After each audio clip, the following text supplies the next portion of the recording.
if you're not sharing anything so that we don't get background noise. Also be mindful to raise your hand to speak, because it's really easy to speak over people because there seems to be a lag between listening and speaking. And I do need a volunteer. We are recording this meeting, so I guess we don't need a volunteer to write down ideas, Carley? I think if somebody would like to take some notes, that would be great if there's a volunteer for that to take some notes. And I wasn't 100% sure about the recording. I recorded it to be on the side if I wasn't totally sure about our special meeting versus our regular meeting. So I'll check. I'm waiting to hear an answer back there, but I went ahead and. Well, I think if we all can, Sunita, are you raising your wonderful hand to thank you, sweetie. Really appreciate it. So I would like to introduce Mayor Beaty is here today to share with us, to weigh in on updates about what's going on with the city of Beaverton. So welcome, Mayor Beaty. We're looking forward to hearing from you. Well, thank you for letting me crash your guys' meeting. My staff is trying to get me into every committee over the next 2 months, but as you can imagine, like this last 6 or 7 weeks has been a crazy kind of shift, not only in our government, new mayor, how we're operating.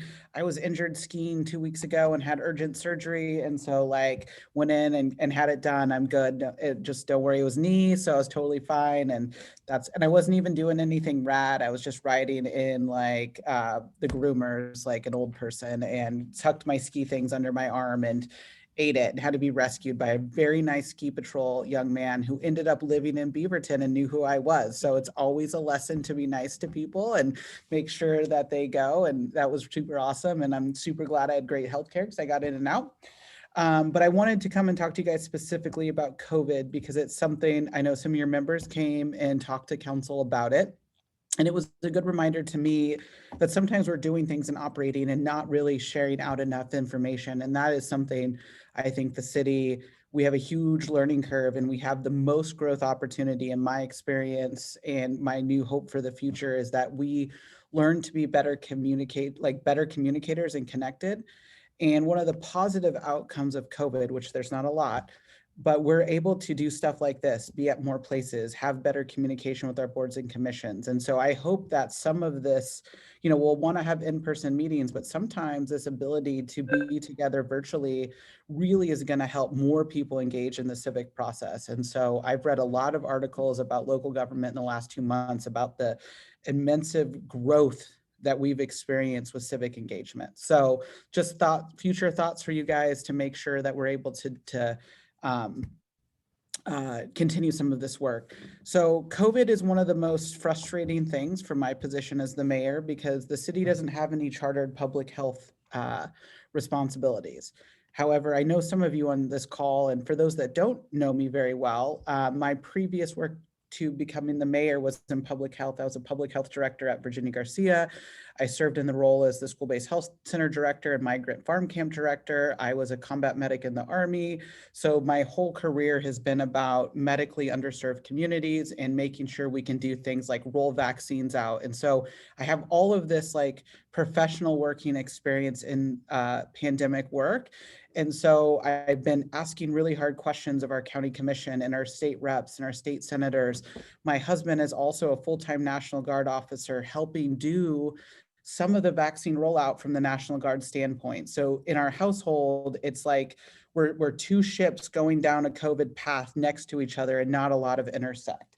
And so I've had to take a lot of these opportunities to just bring people to the table as a convener because like Maxine Dexter, our state rep, started creating this list of volunteers to do layperson things at vaccine sites like direct traffic, wipe down chairs, stuff we don't want, like medical professionals.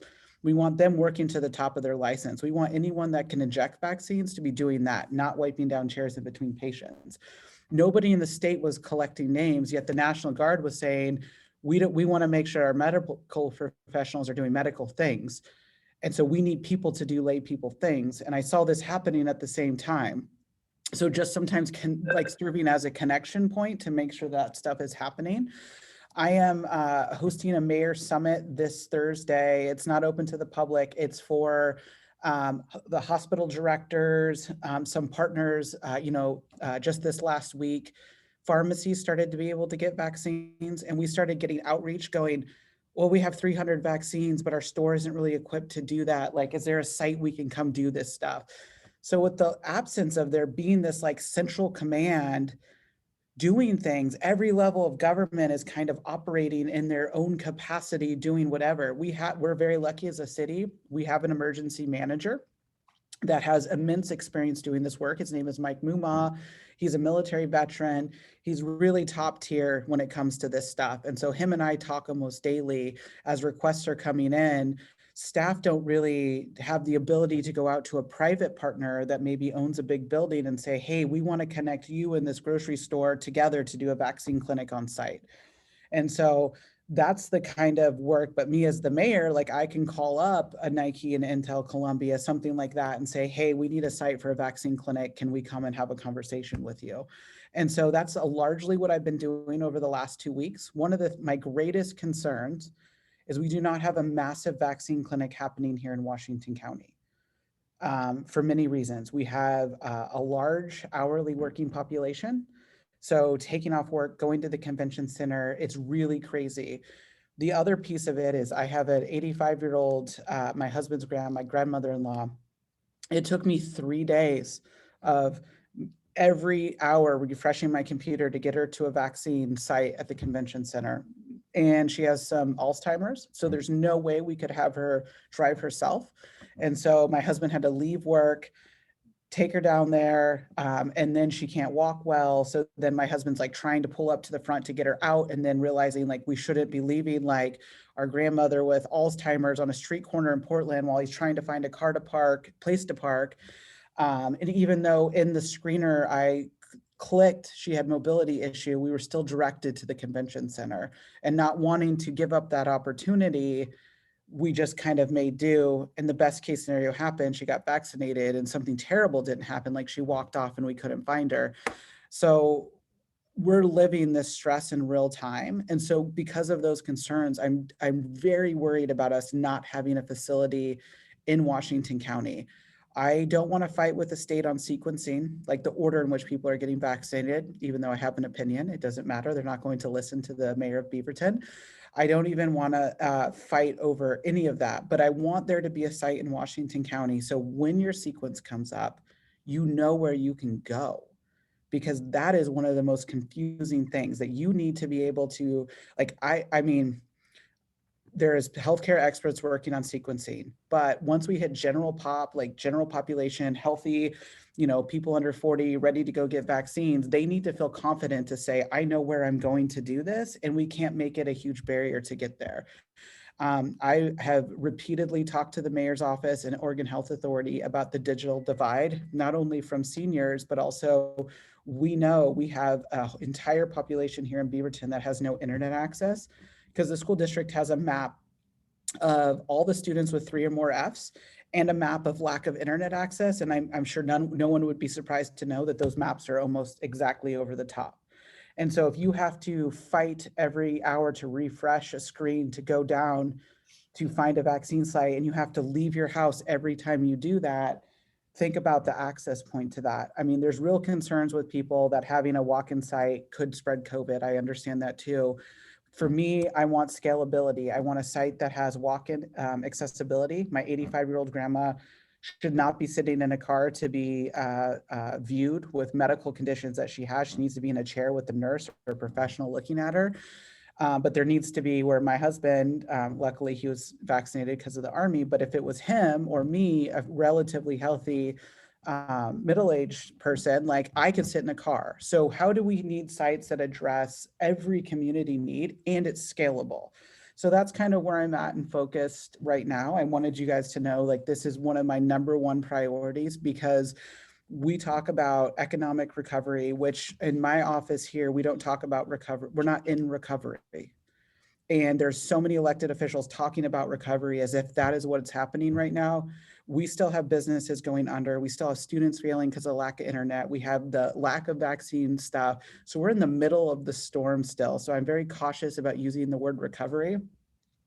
However, for us to get to recovery, we need vaccines and more testing. So as well as talking about getting a Washington County vaccine site, I'm pushing the state for more rapid access to immediate vaccine testing, because we can't have one without the other. We don't, especially with the variant and the spread. We need to do that. We have teachers going back into the classroom, or we have people like my sister, who's a server that's been working the entire pandemic and can't get in to get vaccine care or to get tested. And when I had surgery, obviously, if you have surgery and it's planned, you could go to a provider and it's easy to go. It took me 4 hours to find a site to get a rapid test, and it was on me. If I couldn't do it, they wouldn't do my surgery for another week. And for somebody that's connected, that knows the language, that has worked at a big hospital system here, that could call in favors, I still couldn't get in to get a vaccine test. So what happens to the person at the grocery store that's struggling to get by, that can barely afford their rent? They can't dedicate 4 hours of the day to do that kind of work. So that's in a nutshell. And so I'm happy to answer any questions that you guys have. I also, Carley asked me, was there anything that you think you guys could specifically do and brainstorm? And I would say, of course, there's lobbying.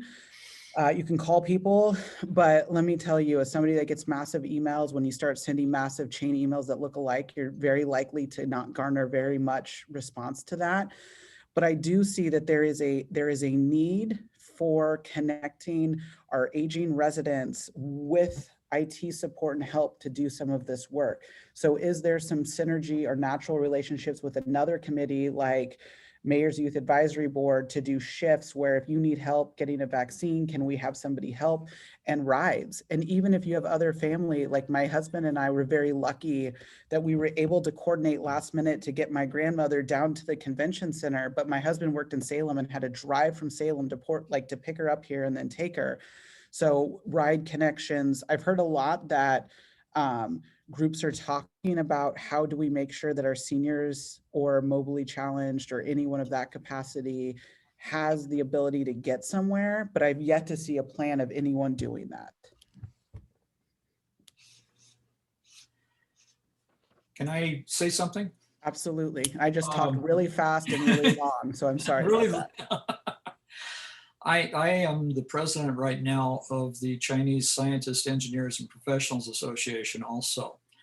And I am on a couple of different lists, and I just got a email that I forwarded to Carley about Multnomah County launching a special project to vaccinate people of color over the age of 65. And they've got a special website set up, and I sent Carley the link on that to expedite them getting appointments, make it much easier. So I thought I'd bring that up. The second thing is that we had a meeting on Saturday, and I put together a 18-slide presentation on COVID, having to do with the protective measures that we need to do.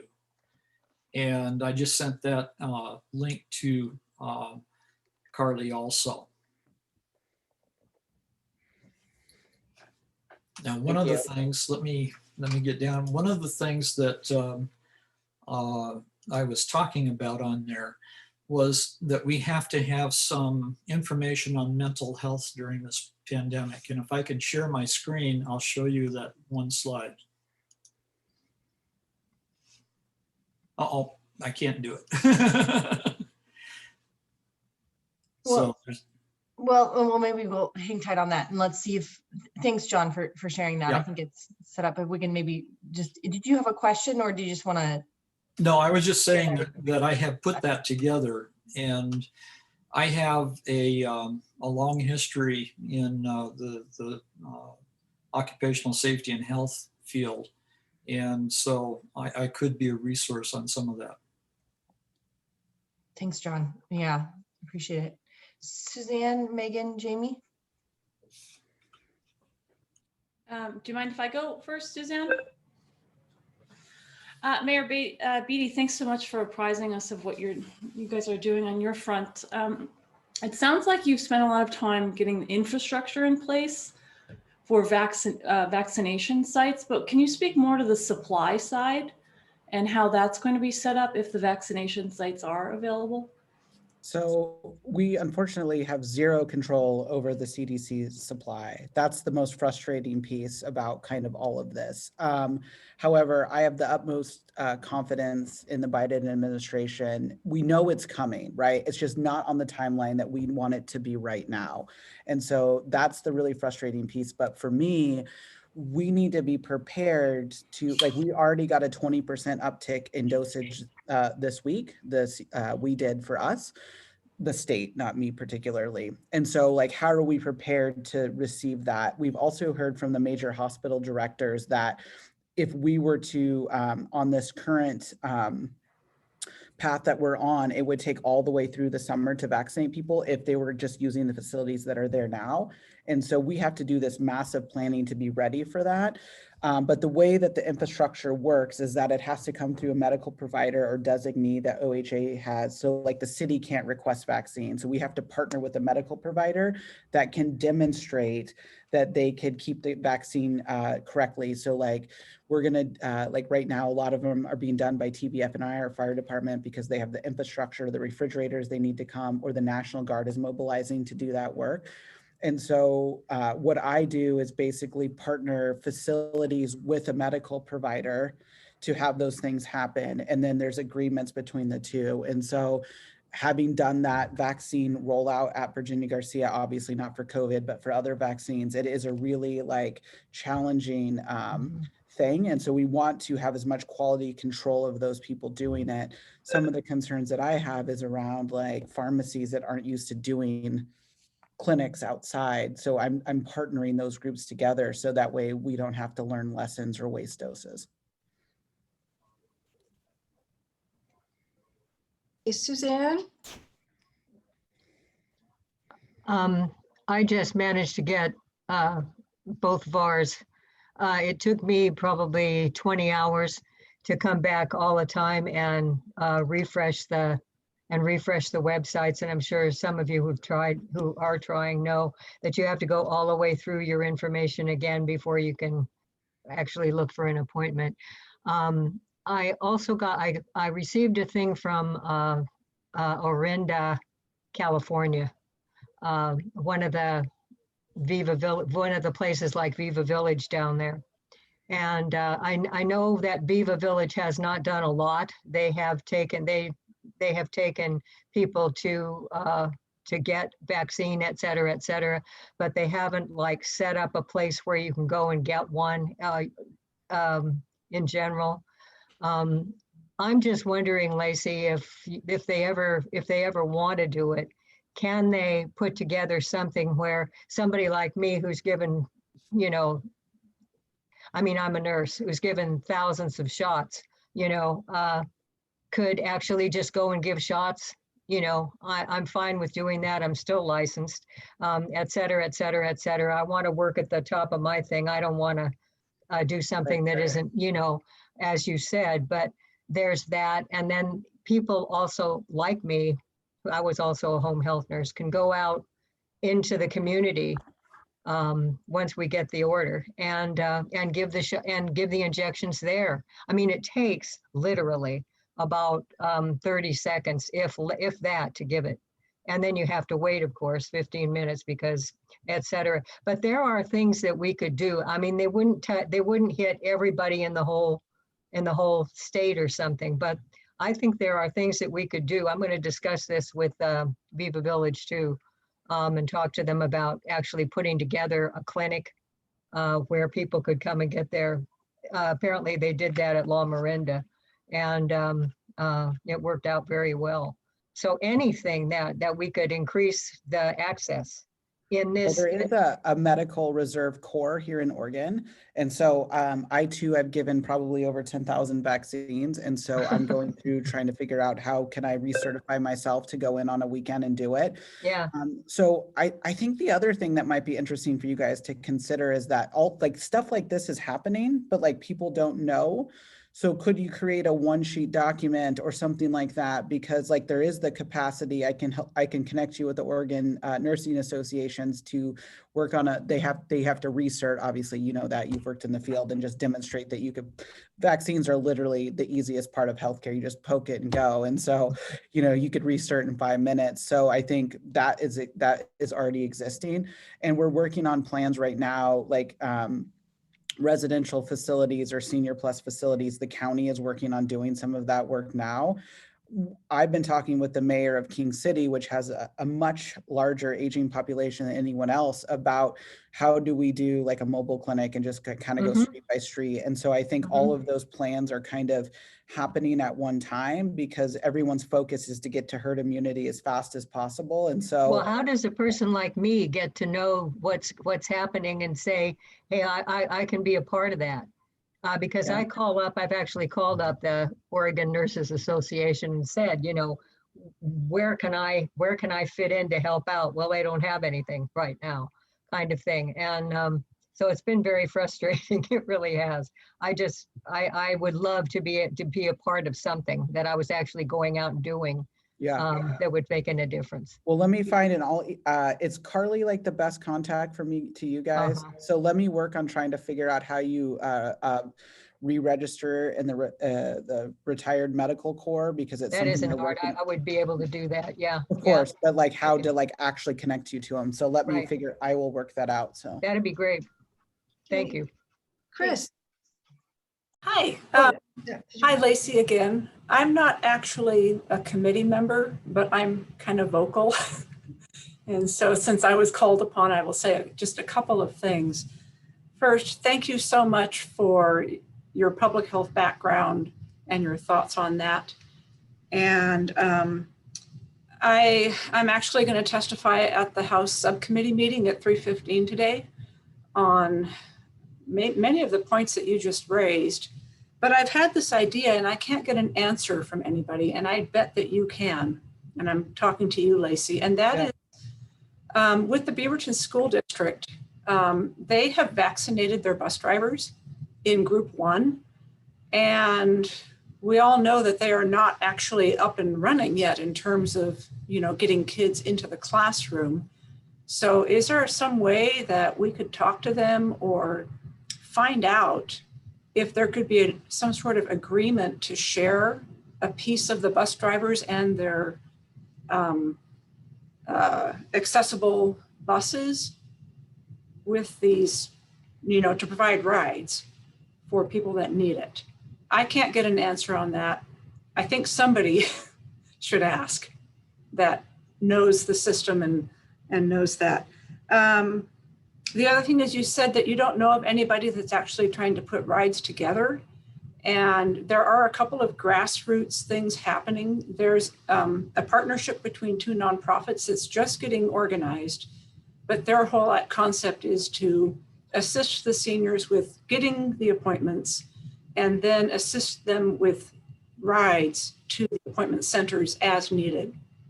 And I've signed up to help with them because, you know, of course, that's what I want to do. But I have to say that the grassroots efforts are going to be piecemeal and fragmented.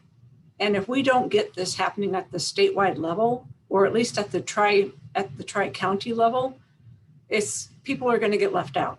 There's just no way around that. So Maxine Dexter and I, that is chairing the committee that you're going to talk to today, her and I are putting together the Mayor's Summit on Thursday.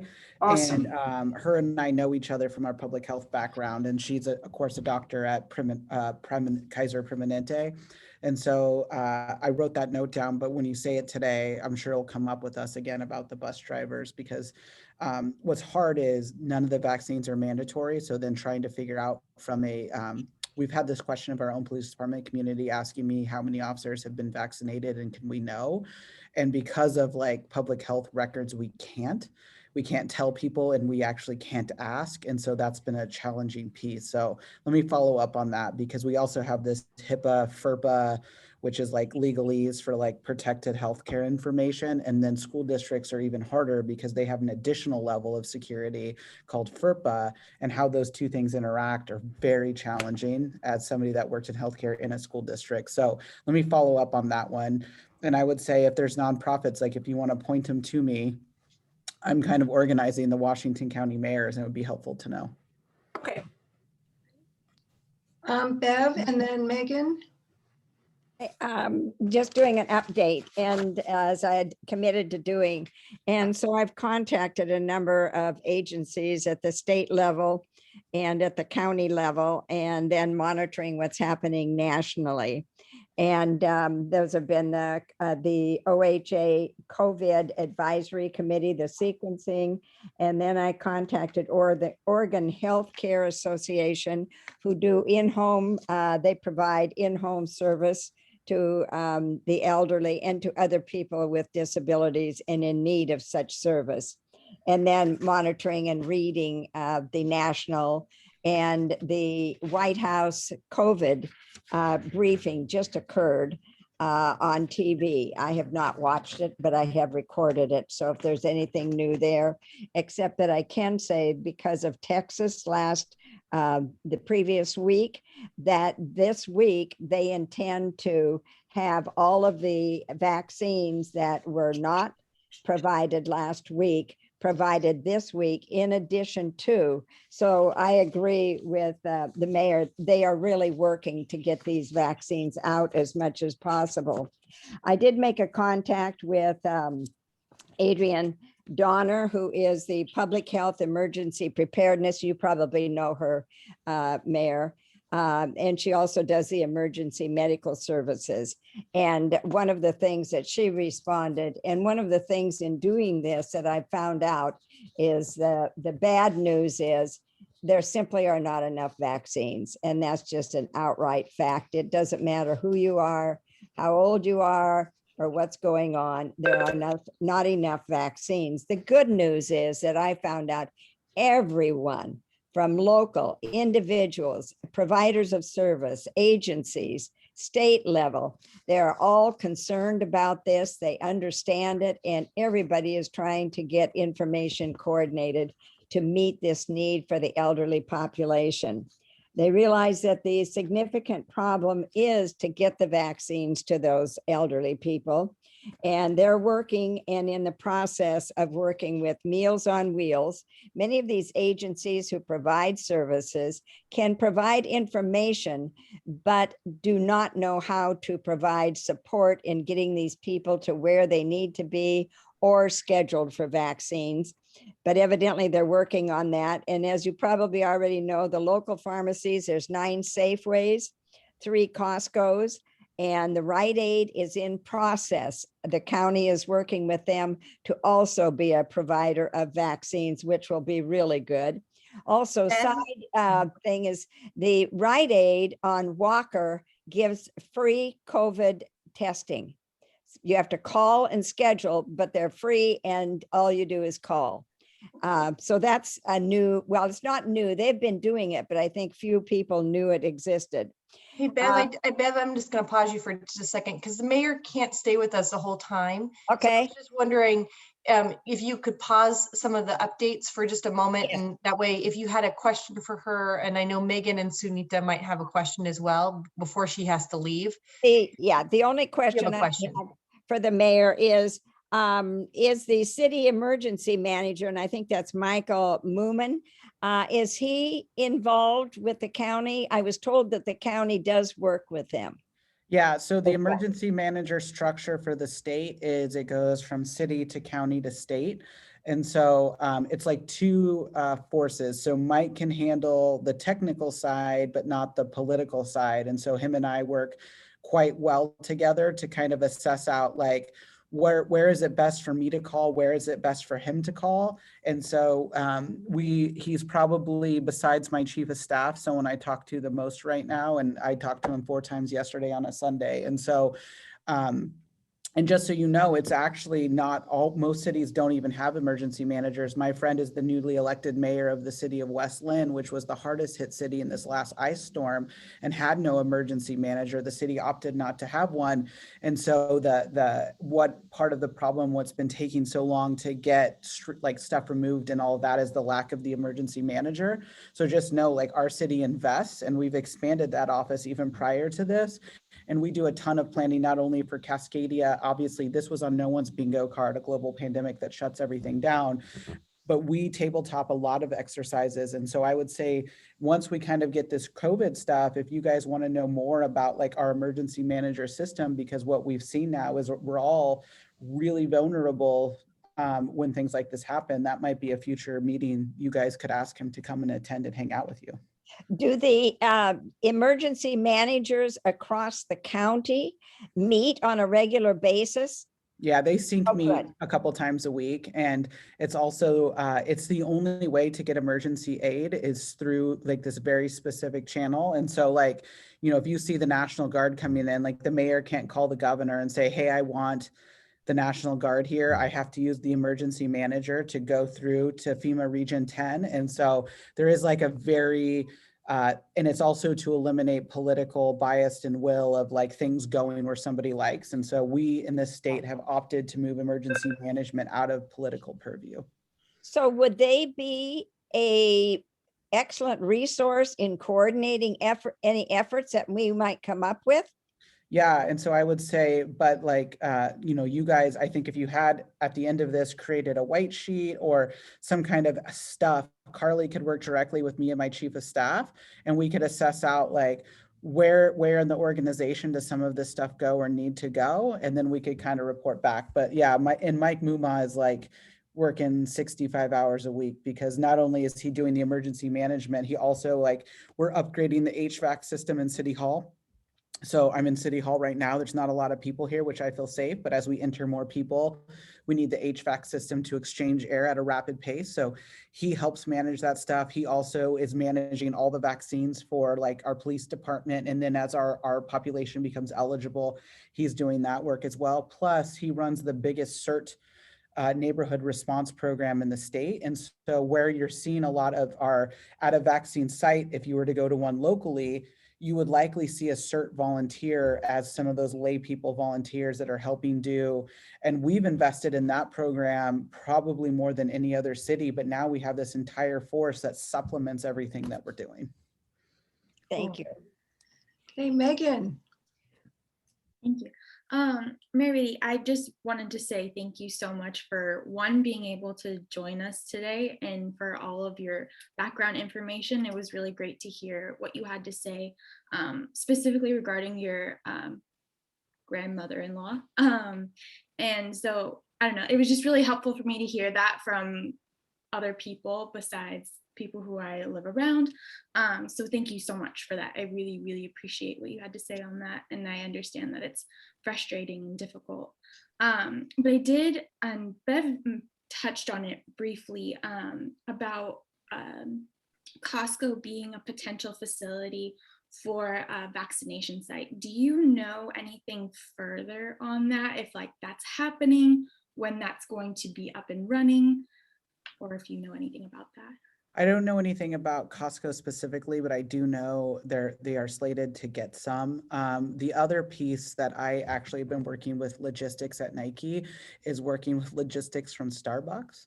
They are like the most, like for me, it's like we have to think broader than like what we house in government. We have to look at like who's experts like at moving people through things to get things out the door. And so like the director of Starbucks has been helping with a lot of our vaccine sites because they're like super experts at moving people through one thing through another. And so we've really have brought in the idea of like who should be engaged in this kind of work. I worry about some of our Costco locations here in Washington County, and from like a mayoral standpoint, and why I kind of insert myself into some of these is I have to think about, you know, traffic flow and patterns and it backing up into the road and causing issues. I went down to take my husband, they were setting up the Salem Convention Center, and I went to take him a change of clothes because he had to stay, and I couldn't even get anywhere near the center because the traffic was backed up all the way to the freeway, which is about 6 miles. And so we have to think about that as we start, the more vaccines we do, the more things are opening up. And with the governor opening gyms and restaurants, we're seeing an increased amount of people on the road.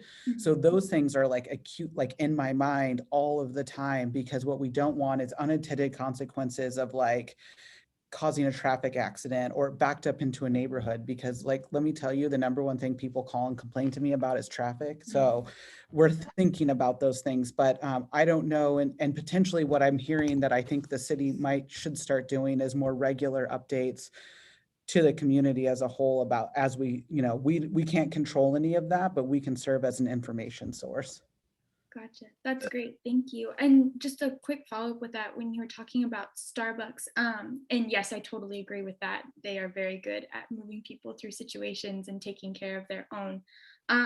So with that being said, are they, or if you know, are they planning on actually having Starbucks be a vaccination site, or are they just working from like the managerial perspective of they're like subject matter experts, and I think we're doing really good at like not using, that's not the right term, bringing people into the conversation that have other expertise. And one of the things that I want to surround myself with people that do things different and better and smarter than me, and will tell me what I want to hear, not what I need to hear, especially when we're trying to roll this stuff out. So I'm looking far and wide for expertise. Kaiser's been a great partner for a lot of sites. They have like best, you know, how to flow and do things, and they bring people out. And almost every site I've visited has changed over time to address the needs and what we see coming. Thank you so much. I wish Starbucks you could get like a Frappuccino and a shot. And then a shot. That would be very convenient. Sunita, I think you were next. Thank you. Thank you, Mayor Lacey, for making the time. My question is twofold. One is that, you know, we are getting a lot of information through emails. Is there a way to find out, because fraud is also looming, you know, in the background, is there a way to find out the information, the questions or emails that we get, is it legitimate? I got an email that there is something that if somebody wants to get vaccinated, there is a site that you can go and register, because vaccinations are temperature prone, you know, like after a certain time, it becomes useless to make full use of it. If you register in a site, and if you can say that you will be there within a certain period of time, it will allow you to get that vaccination, regardless of your age. And, you know, so that's very tempting for someone who wants to get a vaccination. So are you aware of any way, are you aware of any way that person can tell, okay, this is not legitimate, there is a site we can go and check it out? The second, have you heard of anything like that, the site where people can get vaccination if they register to be there within 2 hours? I've never heard that. I have heard it for Canada. I have not heard it for US, but I got someone recently told me that it's happening. I know that it's happening in Toronto, that if you can register in this site within 2 hours, if you can be there, you can get it. And somebody sent me something like that for Oregon or for US. So I don't know if I can send it to you and you can check it out for me, or tell me. That would be great. Yeah, if you okay, sounds good. I'll ask our crimes division to look. I'm not aware, and you know, having worked in healthcare, like there's like the phone tree. I've heard people be like, we got a vaccine left. Can you be here in 30 minutes? Yeah. I think the idea of that is good. And I think what is challenging and why it's likely not legit happening right now is there's so much controversy about people jumping the line here in Oregon. And the fact that we've put educators ahead of older people, and we've done this, not we, like I didn't agree with that. But so I think it would be hard for that to happen here. But I think once we start getting into general population, we should consider doing something like that. I always tell people, like, you can, like this morning, I got a text directly from Oregon Health Authority that anyone can sign up for, that told me that, let's see where it was, as of 7 a.m. today, you know, families or any resident over 70 can now, I'm going to put it in here, can register, like, so you can get text messages alerts as things become available directly through OHA. So I don't know if you guys know that, but if you text OR COVID to 898-211, then you'll get updates as things are starting to become available. And that is like directly from the Oregon Health Authority. One of the things that the governor has also done is move National Guard soldiers into the 211 call center. So originally when they started taking COVID calls, it was a 6-hour wait, and it's down to 30 seconds now. So if you are working with somebody that can't quite make an appointment, can't stay on the line, calling the 211 number is the best option right now to get direct help. They have access to every vaccine site here, everywhere. And so they can help. They're predominantly there for the digital divide, for people that can't get internet access, or older people that might be struggling, or someone like, you know, my grandma wouldn't have the capacity to stay online to do that. So that's a great resource, and that information is coming directly from them. Okay, sounds good. Thank you. I'm going to touch base with Carley to see where we should go now, because I know Mayor Beatty needs to be off to another meeting. But if there's any more questions, I have a couple minutes, so I can do that as well. So Ramona. I was like, Ramona, you're not going to ask me one question, or like resident oversight? I want to know what your bottom line is as far as your goal for either Beaverton or the county in getting an organized, centralized place for obtaining the vaccine for the seniors. What is your bottom line? That is my bottom line, is making it happen. I'm bringing every single person possible together, from state reps, state senators, public health, other mayors, into a room to drag it, to do it. And so I can't control who, if, or when people get vaccines, but I'll be damned if I can't control that we have a location. And so I'm trust me, I'm doing like, I won't say humanly possible, but like mayorally possible to make this happen. And so, you know, my mom's a senior, lives with me, has COPD, is extremely high risk. My family and my kid, my 3-year-old, has not had a play date the entire pandemic because of my mom. I want my mom to see her 5th birthday. We will do whatever it takes to get her over the line. So it's not lost on me, the importance. And we've talked to, this is just oversharing, I think it's important for you guys to know. We've talked to our pediatrician multiple times because we're concerned that our 3.5-year-old isn't getting socialized correctly and doing all of that, but we have to constantly remind ourselves. My mom's safety is literally in our hands, and our ability. Like, I don't let anyone in the mayor's office in here. You have to go through my staff to get in here. I'm so scared. My mom is part of our childcare chain. She lives in our house, like, and I could not live with myself if, because I wanted to eat out at a restaurant, I brought something home to my mom. Yeah. Okay. So thank you, Mayor Beatty, for coming in and sharing with us. We are, I know this is a huge challenge, but it's coming together, it feels like. Well, and keep asking questions and sending emails and reminding us. You know, the other place you guys can push and point is testifying at the county commission level. Like, county commission is chartered with public health. So their meetings are during the day. They're not as accessible for our working community members, and we have a wide mix on the aging advisory committee. But if you're retired and have the ability to go testify in the middle of the day, like, maybe you guys write some talking points and send a couple representatives over there. Right. Which organization is that, Mayor The Beatty? Washington County Board of Commissioners. So they're like the next level up. So that would, those guys like get federal funding for public health that we don't get as the city. And so that's the other piece, is making sure. The other thing, just to keep in the back of your guys' mind as you start rolling out and thinking about what you're doing next, the city is slated to get almost $16 million from the federal government for COVID response. It's not 100% sure we'll get that money. It's still working its way through Congress and the Senate right now. But the city is going to be, once we come, we could start thinking about how we're going to spend that money to address COVID recovery and other things. So if there's ideas, don't let money be the topper of what you're deciding. But let me tell you that Ramona is the only person I've ever met that comes to budget committee meetings at the city. And so she has a good idea and she'll keep us honest. So I'm hopeful in this group that you guys can come up with some big suggestions. Carley can brief me afterwards on anything input you need from me or my staff. I put my email in the chat. You should feel free to reach out to me anytime.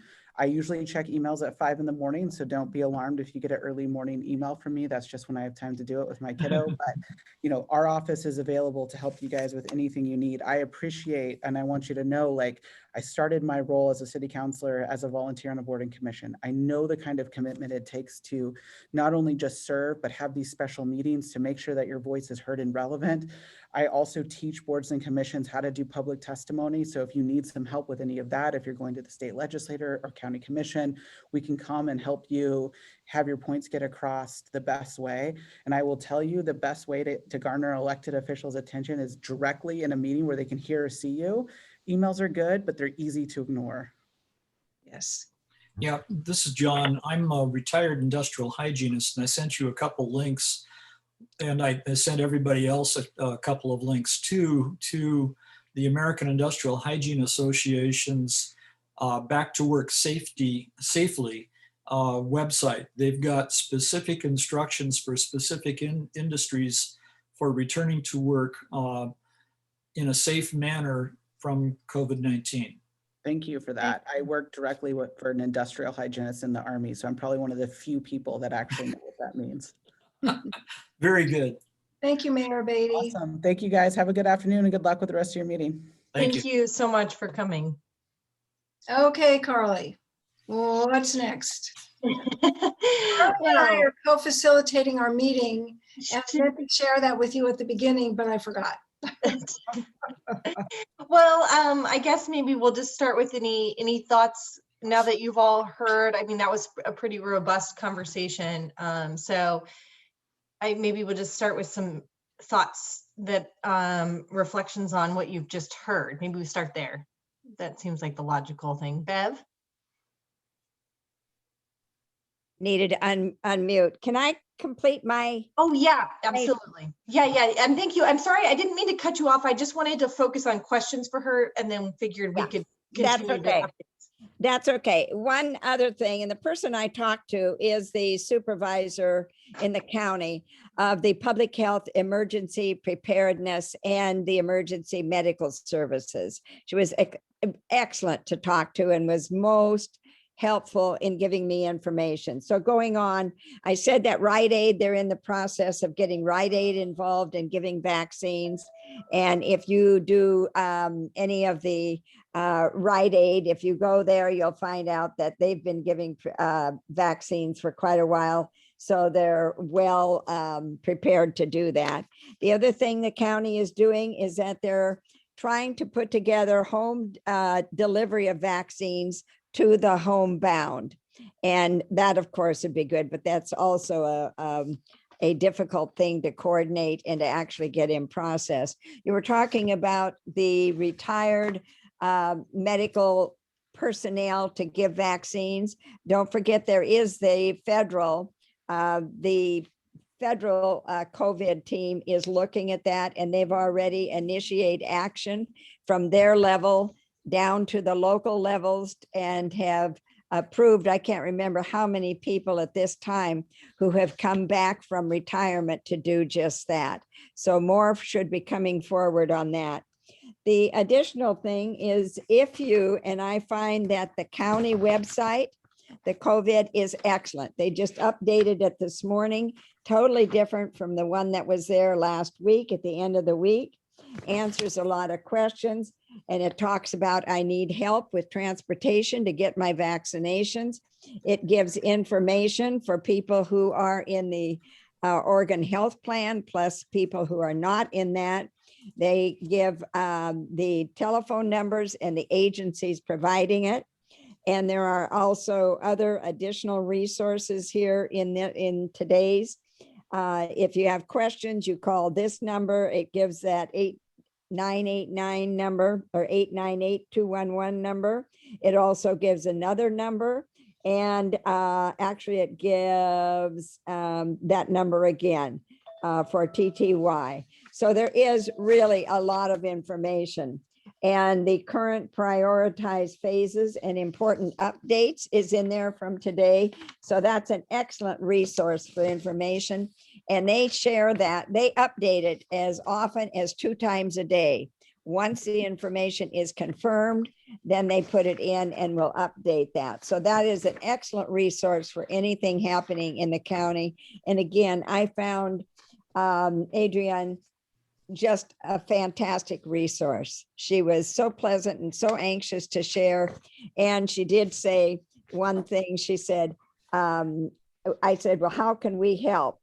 And she said, sharing information. And she said, be patient. She said, there are so many people out there working on this very same issue. And it's just hard to locate the people who need help and then to organize it in some way. I also called I went through, do you remember the book, the big booklet of retired resources? I went through there and contacted the person who heads that up and to find out what they were doing. And they will call me back also. They are trying to put something together, but at this time, people providing in-home services, care, are giving information, but they aren't allowed, or some of them can transport, others cannot. It depends on the level of service they're able to provide, but they also recognize that as a problem and are trying to get more information out and to see what they will do. And again, I have a call coming back from her as well. I did get some other information, which was quite interesting, looking at statistics there. There are approximately, let's see, 709,000 people who are seniors in Oregon. So we have a lot of people who want to get vaccinated. And again, it's finding out where some of them are. I also have been monitoring, and I hope everybody else has too, what's in the Oregonian, what seniors 75 and older need to know and where to go for help. The latest was just in yesterday's paper. And unfortunately, we have that tragic of that infant dying from COVID. And so more is being done. I believe everybody is out there working. I think the most difficult thing I see that is not there is that we aren't able to somehow or other organize and pull all of the information into a central location to be a resource. But everybody is trying to work at it. Again, though, I think the county really has one of the best updated resources there are. Bev, you get 10 gold stars for all the work you have done. Thank you so much. Wow. You're welcome. Kudos, girl. It's everything. So much comes new each. I'll tell you, several times a day, there's a new piece of information out there. Yeah. So, and Suzanne, I'm going to call you because I think you're eligible under one of the classifications, and you should not be out there still trying. I'm not still trying anymore. I finally got it. It only took me 23 hours. And then, of course, Steve didn't get on the same day. But one of the things they did do was they did Steve on the same day anyway, even though that wasn't his appointment, they changed it. So that was really nice. But I mean, I, who have some computer literacy, could not make out how to do it. And it was, the OHS thing was finally much easier for me. Yeah. And they didn't make you go back over so much information each time you wanted to update your thing and try to make an appointment. It was much easier. So, you know, so we went out to the airport and it was one heck of a long trip. Anyway, but thank you, Bev. You've done a great job. You really have.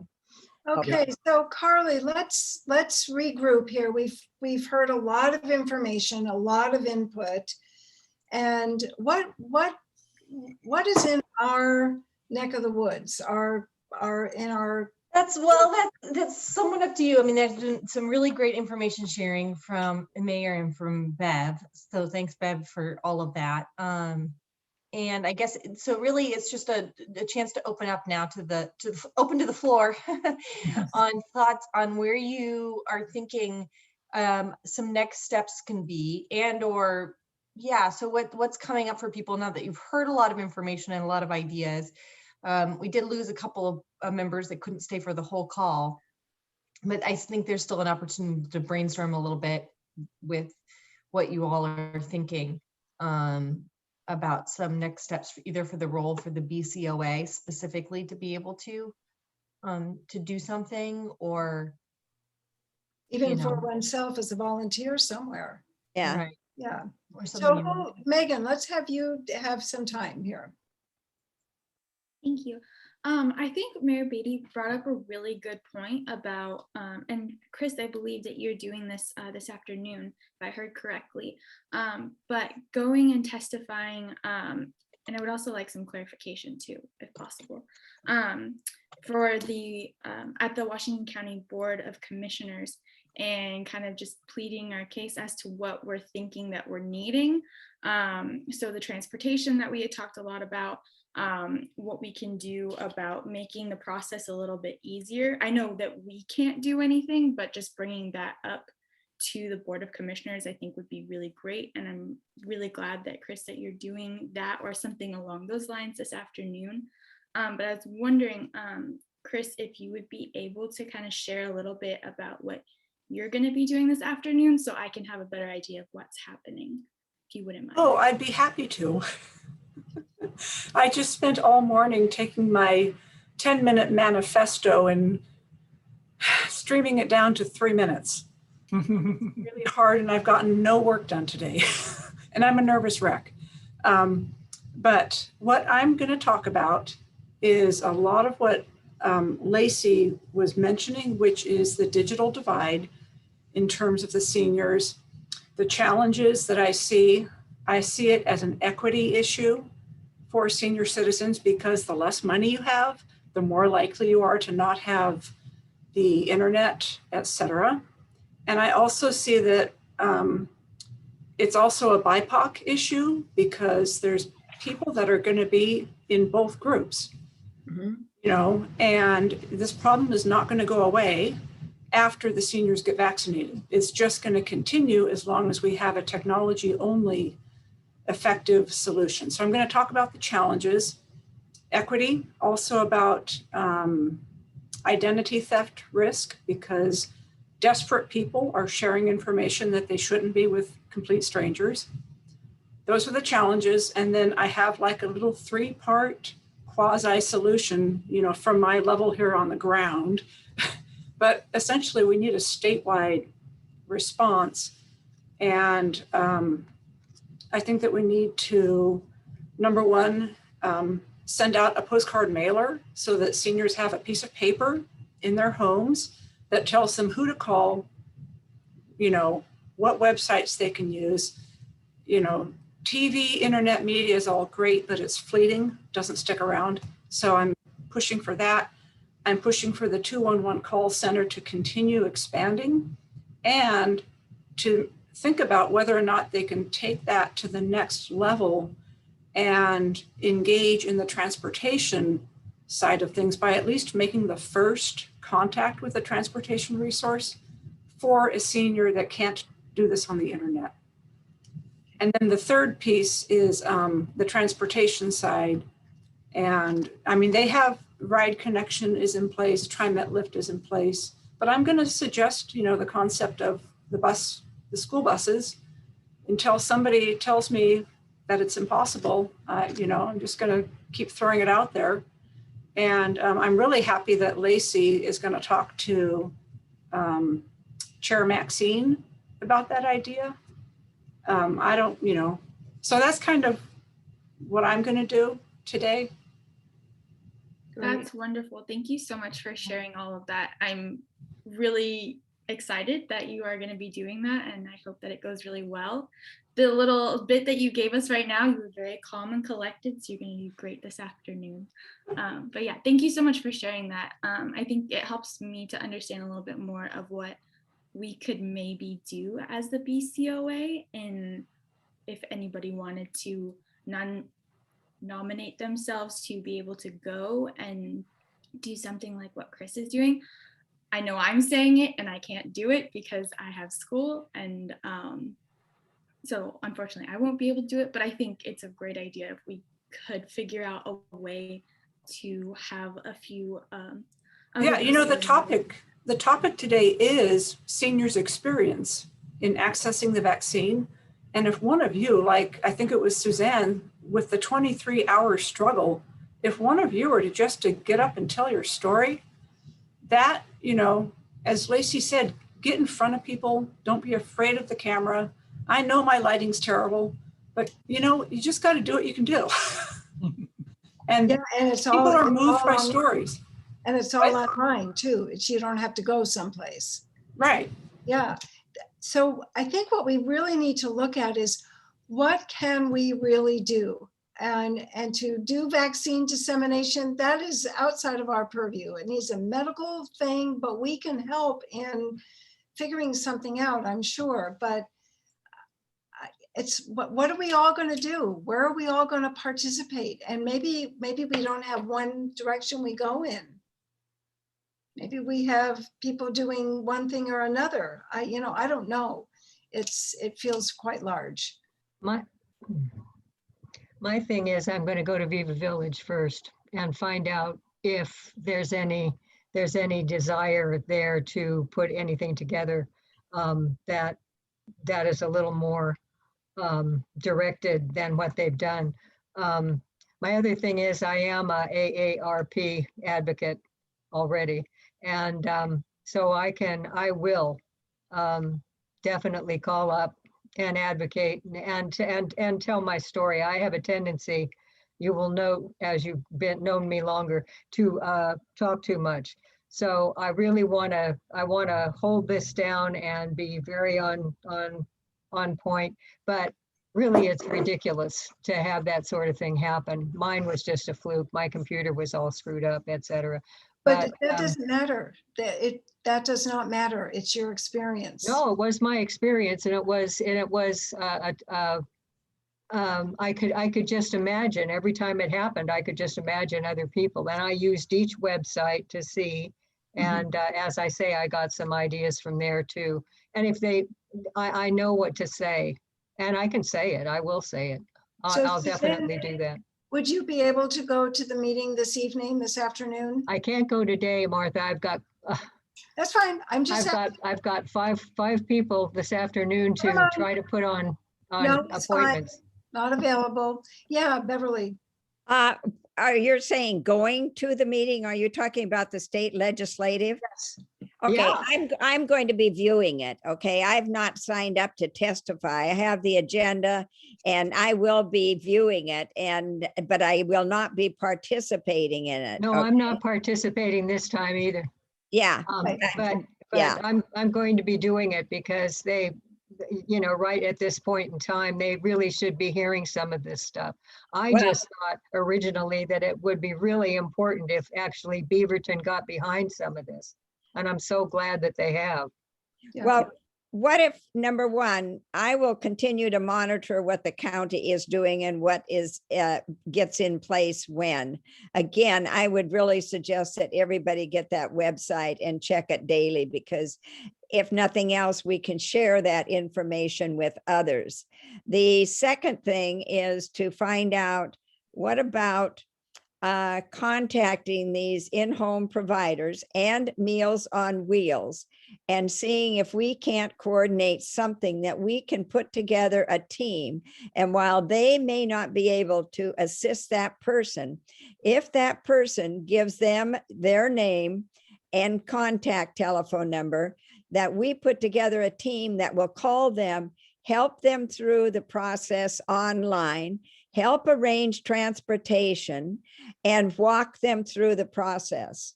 If we did nothing else, but we became a supporter through this process to people out there who don't have the wherewithal to get it done. Well, Okay. my thing would be to ride around with Meals on Wheels and give the shot while I was in there. You Well, know, I mean, they know these people. I don't know if that's even possible, but I don't think so. You've got to complete too much. You're going to have to fill out the card. You're going Yeah, to it have has to to be file it with alert. Yeah. okay. and So you have to wait So 15 John, minutes. do you have an idea that what you're gonna do? Well, what I can do is I can contact Meals on Wheels and then this group, this association that does all of the providers of in-home services Okay, and find out how we might be able to take information that the people they see or they cannot Gotcha. help. so Bev, do you need help with this? Do you need somebody to assist you with all the I'll tell calling? you what, let me find out if they'll even let us do it. And then Okay, from there, I'll send an email and give you an update and say, hey, yeah, they're willing to do it. great. My Well, guess if is, they'll do it, then I can go out there and give them the shots. well, but you're gonna have to set up with alert and everything else. That's. It's all that- right. I'm used to you aren't that. gonna- Yeah. No, but you aren't gotta gonna- get the vaccine, so I think we're jumping the gun here in terms of how Yeah. it's gonna be delivered. Yeah, and I will find out what the federal, how far down the pike it is to getting that implemented, bringing in retired medical personnel who Yeah. are skilled in giving the shots. One of Okay. the things I will also say is that I did go out to the Tualatin Valley Fire and Rescue. I'll tell you what, I think every Tualatin Valley Fire and Rescue ought to be the sites. They are so freaking well organized. You got your EMPs giving the vaccine. I mean, I was in and out of there in no time. I'm scheduled. I'm going back tomorrow for my second one. I'll So tell you, how did you get signed up with them, Bev? I'm a caretaker of a person who is disabled. So I Ah. get in with the 1A. And so that's how I got in. And Suzanne, I'm not sure, but I thought you would have been eligible for that. Oh, I was eligible. I just couldn't get an appointment. Oh, see, I went through the county. The county sent out an email to me and I got on that email within an hour of it going out. I had a choice of any times across 2 days. Oh, my God. Fantastic. I didn't get that. We only have a little bit, so Yeah. John, Another thing I wanted to mention was the fraud online. I had a number of fraud and what my support staff who I go to said, when you get an email, check the email address. I had received emails from 2 people who are my friends and I had responded and they said, I didn't send you that. What you need to do is check the email of where that is coming from. And if you don't know that email address, it's a scam. yeah, okay, thank you. Yeah. John, what are you gonna do? Well, I What are you got signing up for? I got my first shot yesterday. I qualified 2 weeks ago for the 75 and up, and I got my appointment through the OHSU site, which has a little bit different way of going into it for the Portland Airport. And on my second try, I got the appointment. One of the things I wanted to say is if on the first try you don't get it, just go through it again because somebody took that appointment when you were trying to write. Okay. So you just have to go back and cycle through. And I got it within a half hour. Awesome, so there Yeah. there is hope out there for us. Yes, yes. Thank you. And for I'm scheduled for 4 weeks from yesterday for my second shot. Awesome, And Awesome. they are very well set up at the airport. You don't have to get out of your car at all. It's very, very well done. good. Now, the Awesome. one thing I'd like to tell you is that one thing we're missing is this is coping with stress from the pandemic. I've got a whole slide that I gave on to my Chinese Scientists, Engineers, and Professionals Association last Saturday on mental health in a pandemic. And that's something that nobody's talked about yet. That's a big, big issue. Well, I would like you to know that Viva Village we're offering a mindfulness class at Viva Village on Mondays at 1 o'clock to deal with stress. Okay, there are some, there's a World Health Organization site that people can bring up called Mental Health, WHO. And you can find some information there. Also, Johns Hopkins University, Johns Hopkins, what is it called? Center for Public Health Preparedness has what they call a psychological first aid kit. And they have a 4-hour course that's free and available to anybody. Mhm. And so all you have to do is go to type in Johns Hopkins PFA to get into your search engine, and that will bring up the course and the topics, and you can sign up as of last Friday for a 4-hour course in psychological first aid. Good, wonderful. John, can you send that slide to Carly so that I can put it in the minutes? Maybe people Yes. can, yeah, thank you. Well, I actually have already sent the whole presentation to Carly. Okay, great. We won't put the whole PowerPoint into a minutes, but because that would be a little Too much. comprehensive Maybe for the just minutes. I can take a screenshot of both slides and send them. just the information that can be useful Well, to the members. That Yeah, would we be- can share the PowerPoint out. I'll share that with the board and everybody can look through that. Do you want me to put the information in the minutes so that it's there for them to use, like the website address and I'm not totally sure. Well, we can chat about. See if I can do it this way. yeah, because I think that John Hopkins 4-hour course, something like that might be useful. People can try it if they have the time. So you know what, I just, Misty, I imagine you've been listening into all of this. I know that you're in the medical field yourself, and haven't heard anything from you. So I wanted to just sort of see if you had something that you wanted to share, give you a chance. Yeah, thank you. No, I've been listening to all the robust conversation. Yeah. It's interesting to hear other people's perspective. I mean, I do have thoughts around process, of course. My mind is always process in the medical field. So as far as anyone's suggestions of us going out and giving shots, that's probably not going to happen, because the monitoring and all of the other interviewing type stuff that has to be done prior to the shot, you have to have a team of people. And I mean, I think that the testimony today, I think, will be really amazing. Thank you for going, Chris. I think that is absolutely fantastic that you're doing that. I really don't have much to add to the conversation as far as the suggestions that have been made. I think they're all great suggestions. It's just, how do you implement those effectively?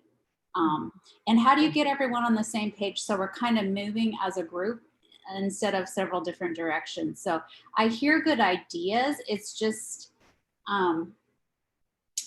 everyone going in opposite direction. That's what I hear. I hope that's helpful. Well, with that, thanks, Misty. So is it okay, Martha? Yeah, go for it.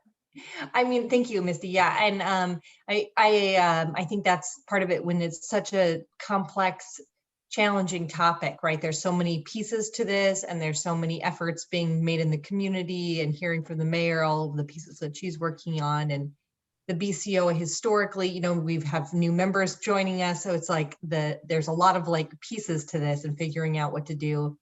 And really what you all as a group decide you want to work on, it's somewhat up to you as a group. And I think some suggestions can be things like writing a list of all of the specific needs that that the community needs to have. So like Mayor Beatty's suggestion of coming up with some talking points to be able to go and speak to, these are the needs of the older adults, having transportation needs being addressed, that accessibility piece, you've already named them, right? You've already named all of these major concerns. Having people who don't have access to technology being able to access, so if you can identify some of those needs, then and sending that on to the city, like she said, I mean, there is an opportunity here to see what may fit within the city being responsive to, and then what may be something that it's more of the county. There are different moving pieces. So you may not decide everything today, but you know, I mean, we're scheduled to wrap up here in just a few minutes, but I think just be thinking about what as a group, or if you want to, you know, if some of Bev's research to like the different organizations and what they're doing, connect the BCOA to be able to help support an initiative that's already going on and partner with another existing effort that's happening, whether it's the transportation piece, and so that then the BCOA focuses on that one piece or whatever, you know, you have some range there.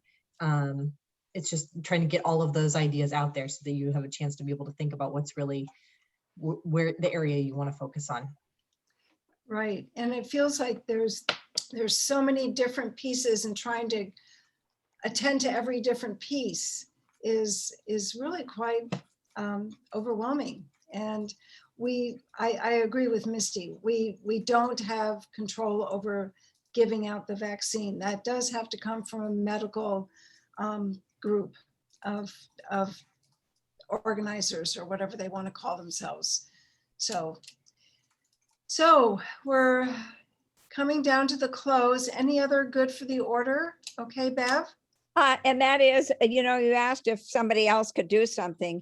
What about someone contacting the youth, the Mayor's Youth Advisory Committee, and finding out what they would actually be able to do if we were to get a list of people, of elderly citizens who did not have computers and needed to have support in going through the system to get them scheduled and to line up transportation. Is that really something they could do? Okay. Who would like to jump in and do that? Don't we have somebody on our full committee that is sort of a liaison or tracks that You you? have two liaisons. Basil, Basil. Basil and Neil. Do you want me? I can do that. I can contact Neil or Basil and Okay. ask them if I mean, maybe the question is, what is finding out what the Mayor's Youth Advisory Board is talking about and or considering for related to the COVID. addressing some of these. Keep And- it a little bit more open rather than a very specific request around like whether or not they're able to do something specific quite yet, but just what are they considering as a committee, or they're probably already talking about this. Yeah, So I everybody think that just is. starting with the question of like, what are you all talking about on this topic would be probably a good starting place to find Okay. out. Yeah, Maybe- I can send them an email and follow up with a phone call. I can do that. Thank you, Sunita. Sunita. No problem. Do you all have any interest in seeing if Mike Muma would be able to come in and talk? Or is that, do you feel like your information saturated at this point? So are you talking Our about next meeting. our next meeting? I vote yes. I think the more In seeing if he's available. we are, the better. Okay. Yeah, it All would be fine. I can He's- look into that. He's the Yeah, emergency management. I say yes. Is there, I just, it was, yeah, so I don't know how, Sunita's like maybe. No, my hesitation is because Mayor Beaty was saying that he's really busy and he's doing this. So Well, I don't know if his no. time is better used with us or out there in what he's doing, right now. So, yeah. We can always say no, but if we don't ask him, we won't know. Or, potentially somebody from his team, not necessarily. His team, maybe that would be, I think, yeah, we can check. He has it a out. few staff members. And one of them might be able to come and speak to, what their role has been. Yeah, that would be good. So, if that, yeah, so we could sort of gauge that. Yeah, exactly. He has been quite busy between all of the things related to emergency management. Okay, well, I'm happy to sort of do that to see if they're available. Thank you. So perhaps, there's just some space to be thinking about these various aspects. I mean, Martha, what were you gonna say? You were gonna say something. I just wanted to say that, I came to this meeting thinking nothing is being done. Everything's in chaos. And I'm leaving it feeling like a lot is being done and it's still a lot of uncertainty, and so much of it is out of our control. So it's like, how do we balance our own state of being and calmness and having a resilient mindset and organizing what we can. So I think there's just this playing field we're on that's it's quite dramatic, very exciting, and I know we'll get through it. I think we wanted it to happen yesterday, and it's not going to happen even tomorrow. It's going to be a while. We have a tunnel here to get through. Well, so I'm leaving I'm leaving with a lot more hope. Just being informed. One of the things that we've got to realize is that we can't be in complete control of this, and that's normal. We as Americans like to be in control of what we're doing and what's happening around us. And being out of control is one of the stressors that we have to contend with. And you got to realize that it's okay to be out of control. We can't handle everything at once.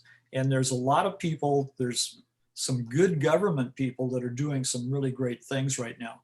And one of the things Dr. Fauci talked about on Science Friday last Friday, and I'd recommend you go listen to the blog on Science Friday, the podcast for Dr. Fauci, is that we have kind of a modern miracle with these vaccines. This has never been done before, where we've had vaccine come up within a year of the initial disease being identified. It has never been done before, and it is a wonderful thing that we have these vaccines.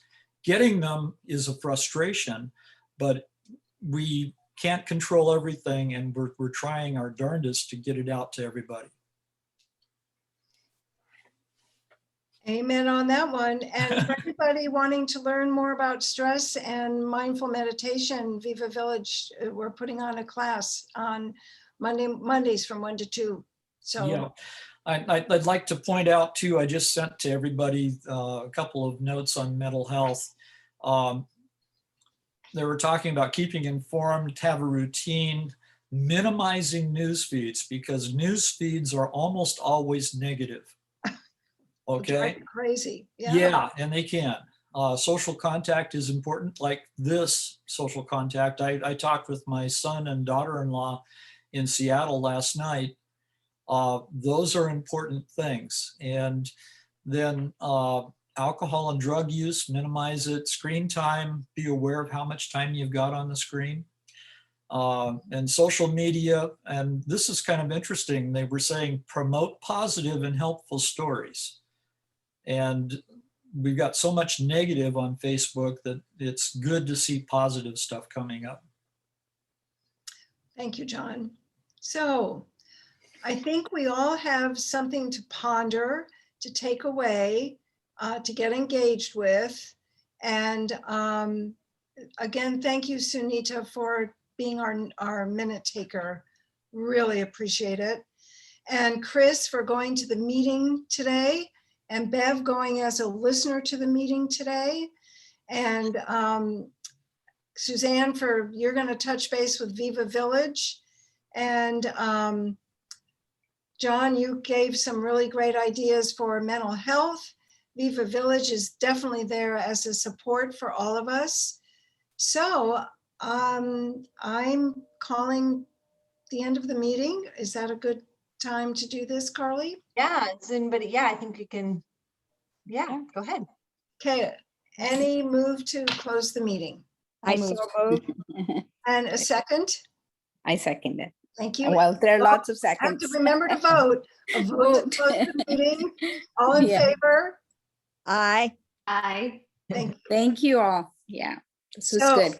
Thank you for being here and sharing your great ideas, and we'll be together again right down the path here.